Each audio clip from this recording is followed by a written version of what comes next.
योगी होकर और दूसरे की निंदा करोगे?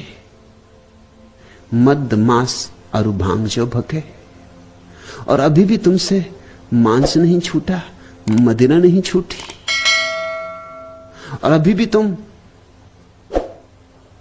भांग और गांजा जैसे मादक पदार्थों में डूबते हो। एक बात ख्याल रखना,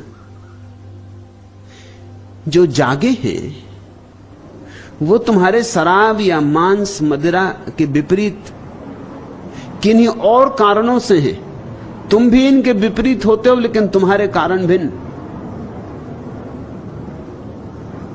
तुम कहते हो मदिरा मत पीना क्योंकि व्यर्थ पैसे की हानि होती, स्वास्थ्य खराब होता है, पत्नी बच्चे भूखे मरेंगे, इसलिए मत पीना। ये कोई कारण ज्यादा देर तक साथ देने वाले नहीं। समझो कि तुम्हारे पास काफी सुविधा है और तुम्हारे मांस मदिरा पीने से, खाने से बच्चे पत्नी भूखे नहीं मर जाएंगे, तो फिर क्या अड़चन है? तो ये शिक्षा गरीबों के लिए होगी, अमीरों के लिए नहीं। उनके लिए कोई अड़चन नहीं होनी चाहिए। तो ये तो बड़ी सशर्त शिक्षा हो गई। ये शिक्षा कहती है कि शरीर खराब हो जाएगा, लेकिन शरीर तो खराब हो ही जाता है, दिन दो दिन पहले के दिन दो दिन बाद। इसका क्या मूल्य है? 70 साल में मरे कि 80 साल में मरे?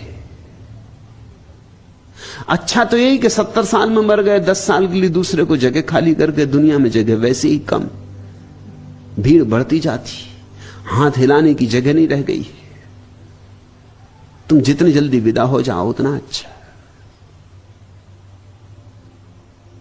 तो 10 साल ज्यादा जी गए, इससे कुछ दुनिया का हित नहीं है, न मनुष्य जाति का कोई कल्याण। फिर 10 साल पहले मरे कि 10 साल बाद मरे, फर्क क्या पड़ता है? 10 साल और रह जाते, कुछ लोगों को और चूसते, कुछ और धन इकट्ठा करते, तिजोरी में कुछ और भरते, लोग तुमसे और परेशान होते, और क्या होता? और तुम्हारी जिंदगी थी ही क्या? कोई तुक तो था नहीं, कोई संगति थी नहीं, कोई संगीत था नहीं। लंबा जी के भी क्या करोगे?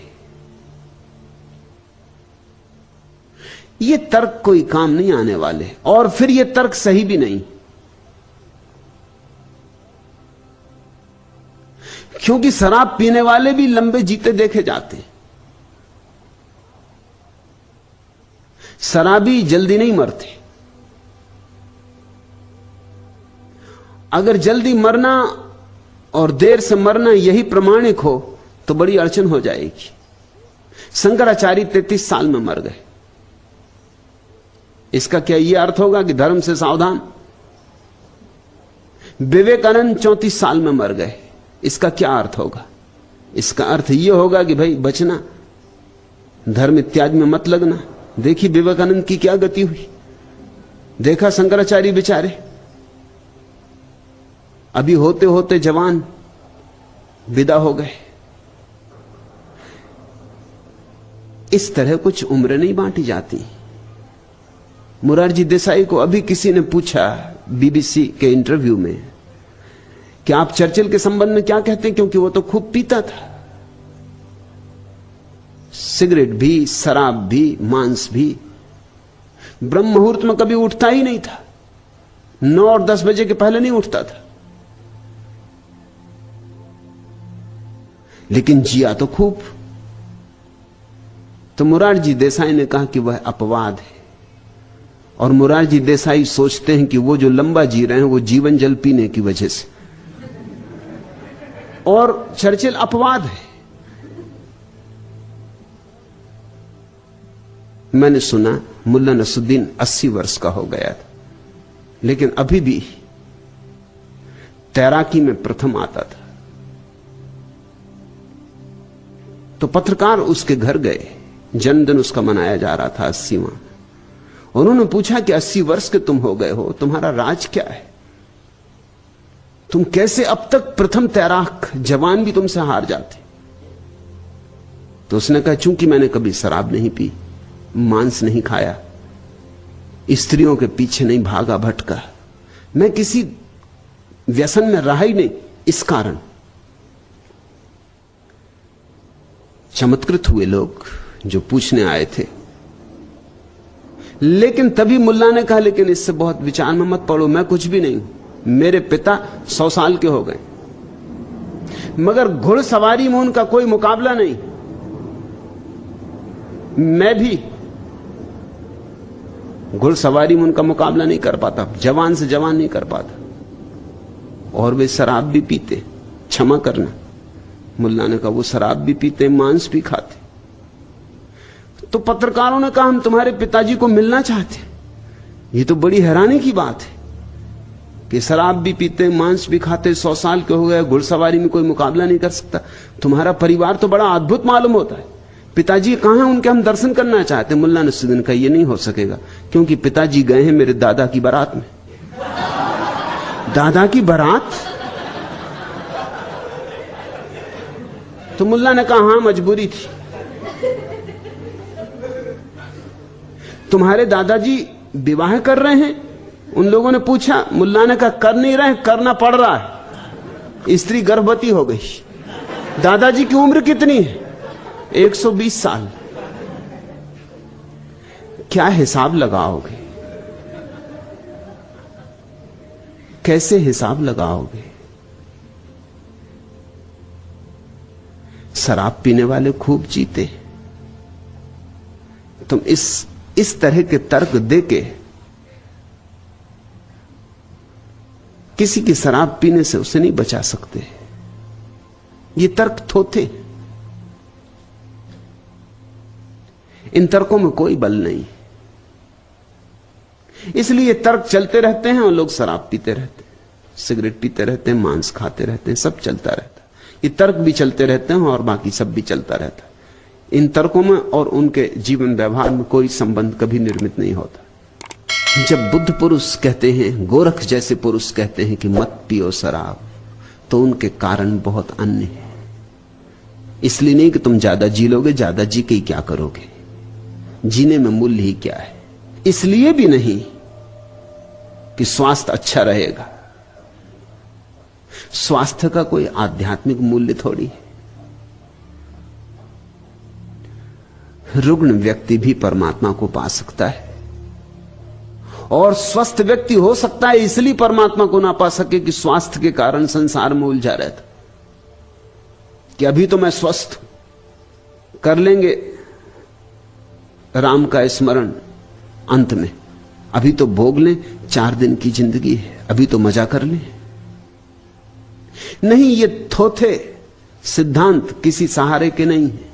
फिर गोरख जैसे व्यक्ति क्यों कहते? उनके कहने का कारण बड़ा अनूठा, तुम चकित हो गए जानकर। मैं भी चाहता हूं तुम शराब से मुक्त हो जाओ, लेकिन मेरा कारण वही नहीं है जो मोरारजी देसाई का है। मैं भी चाहता हूं कि तुम शराब से मुक्त हो जाओ, क्योंकि एक और बड़ी शराब है। अगर तुम इसी में उलझे रहे तो उस बड़ी शराब को तुम कभी ना पी पाओगे। मैं तुम्हें असली मधुशाला में ले चलना चाहता हूं, इसलिए झूठी मधुशाला से छुड़ाना चाहता हूं। परमात्मा शराब है, और ऐसी शराब कि जिसने पी सदा के लिए पी ली, और ऐसी बेहोशी कि आई तो आई, और ऐसी बेखुदी कि फिर कभी टूटती नहीं। ये तो तुम जो बाजार से खरीद के पी लेते हो, ये तो सांझ पी लोगे, सुबह टूट जाएगी। फिर वही के वही, फिर वही बेचैनी, फिर वही तनाव, फिर वही चिंताएं। थोड़ी देर को भुला सकते हो शराब में डुबा के, मगर मिटा ना सकोगे। एक ऐसी भी शराब है जहां चिंताएं मिट जाती। मैं तुम्हें वही शराब देना चाहता हूं। ध्यान शराब है, प्रार्थना शराब है, और जब कोई मंदिर जीवित होता है तो मधुशाला ही उसका ढंग होता है। मैं भी तुम्हें चाहता हूं कि शराब ना पियो, लेकिन मेरा कारण बड़ा उल्टा है। इसलिए चाहता हूं कि छोटी छोटी शराब में उलझे रहे तो बड़ी शराब कब पियोगे, असली शराब कब पियोगे। ये सड़क के किनारे गंदे डबरे पानी के जो भरे हैं, इन्हीं से जल पीते रहे तो मानसरोवर की यात्रा करनी है या नहीं करनी। उस स्वच्छ, इस फटिक जैसे स्वच्छ जल को कंठ के भीतर उतारना है या नहीं उतारना। मैं तुम्हें शराब छोड़ने को इसलिए नहीं कहता कि मैं कोई नीतिवादी हूं, कि शराब पीने से कोई बहुत बड़ा पाप हुआ जा रहा है। क्या खाक पाप होगा? शराब तो शुद्ध शाकाहार है, अंगूर का निचड़ा हुआ रस है, क्या पाप होने वाला है? अंगूर खाने से नहीं होता, शराब पीने से कैसे हो जाएगा? शराब पीने से तुम नरक में नहीं पड़ जाओगे, लेकिन हां, शराब पीने से तुम्हें स्वर्ग की शराब नहीं मिल पाएगी, उससे तुम वंचित रह जाओगे। मैं चाहता हूं कि तुम्हारे हाथ से कंकड़ पत्थर छूट जाएं, क्योंकि हीरों की खदान मौजूद है। तुम क्यों कंकड़ पत्थर से अपनी झोली भरते हो? मुरारजी देसाई और मेरे वक्तव्य में जमीन आसमान का भेद। उनकी दुश्मनी है तुम्हारे कंकड़ पत्थरों से। वो कहते हैं छोड़ो कंकड़ पत्थर, कंकड़ पत्थर बुरे। मैं कहता हूं कंकड़ पत्थर से मेरी कोई दुश्मनी नहीं, मगर हीरे जवारात है। तुम्हारी झोली कंकड़ पत्थर से भरी रही तो हीरे जवारात ऐसे ही पड़े रह जाएंगे, जिनको पा लेने का तुम्हें हक था, जो तुम्हें पाने ही चाहिए थे, जिनको बिना पाए तुम्हारी नियति कभी पूर्ण नहीं होगी। भेद ख्याल कर लेना, भेद बहुत बुनियादी। मैं भी तुमसे कहता हूं मांस छोड़ो, लेकिन इसलिए नहीं कि मांस खाओगे तो नरक जाओगे, इसलिए नहीं कि मांस खाओगे तो हिंसा हो जाएगी। इन सब छोटी बातों से मुझे कोई प्रयोजन नहीं है, क्योंकि अगर मांस खाने वाले सारे लोग नरक जाते तो जीसस नरक में होंगे, रामकृष्ण परमहंस भी नरक में होंगे, क्योंकि बंगाली का बिना मछली के चले, मछली भात के बिना चल ही नहीं सकता। रामकृष्ण परमहंस मछली तो खाते ही रहे, नरक में होंगे। ये छोटी छोटी बातें, इनका कोई मूल्य नहीं है, मगर इतना जरूर इनसे सिद्ध होता है कि रामकृष्ण परमहंस की संवेदना जितनी गहन हो सकती थी उतनी ना हो पाई होगी। थोड़ा सा पर्दा रह गया। हृदय जितना प्रेमपूर्ण होना चाहिए था ना हो पाया होगा। थोड़ी कालिख रह गई। नरक में पड़ गए ऐसा नहीं, मगर एक और सौंदर्य का अनुभव हो सकता था जिससे वंचित रह गए। जीसस नरक जाएंगे ऐसा नहीं, लेकिन जीवन के समझने में थोड़ी सी चूक रह गई, एक कांटा रह गया। वह कांटा भी निकल सकता था, निकल ही जाना चाहिए था। और मुझे लगता है कि जीसस अगर थोड़े ज्यादा दिन जिंदा रह गए होते, जवान मर गए, मार डाले गए, तो शायद कांटा निकल जाता। अभी उम्र कम थी और सारे लोग मांसाहारी थे जिनके बीच वो पैदा हुए थे। थोड़ी उम्र पकती, थोड़ा बोध गहन होता, थोड़े परमात्मा का साक्षात्कार और सघन होता, तो निश्चित ही मांसाहार छूट जाता।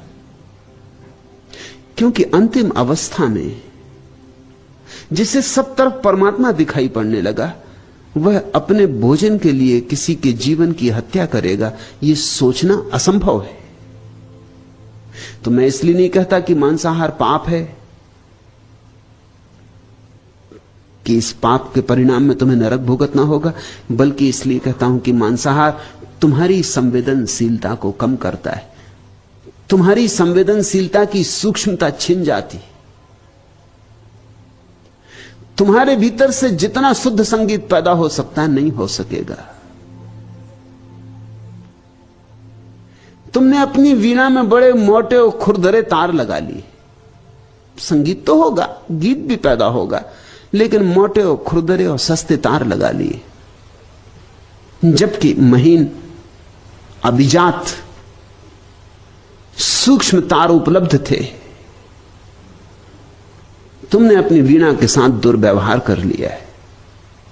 नहीं कि तुम नरक में पड़ोगे क्योंकि तुमने वीणा में खुरदरे तार लगा लिए। और यह ध्यान रखना कि जब तुम मांसाहार करते हो तो तुमने किसी को मारा, इस भ्रांति में मत पड़ना, क्योंकि मर तो कोई सकता नहीं। इसलिए पाप यह नहीं है कि तुमने किसी को मार डाला, मृत्यु तो यहां होती ही नहीं, मारने का तो कोई उपाय ही नहीं। सिर्फ तुमने देह छीन ली एक आत्मा की, वह आत्मा नई देह ले लेगी।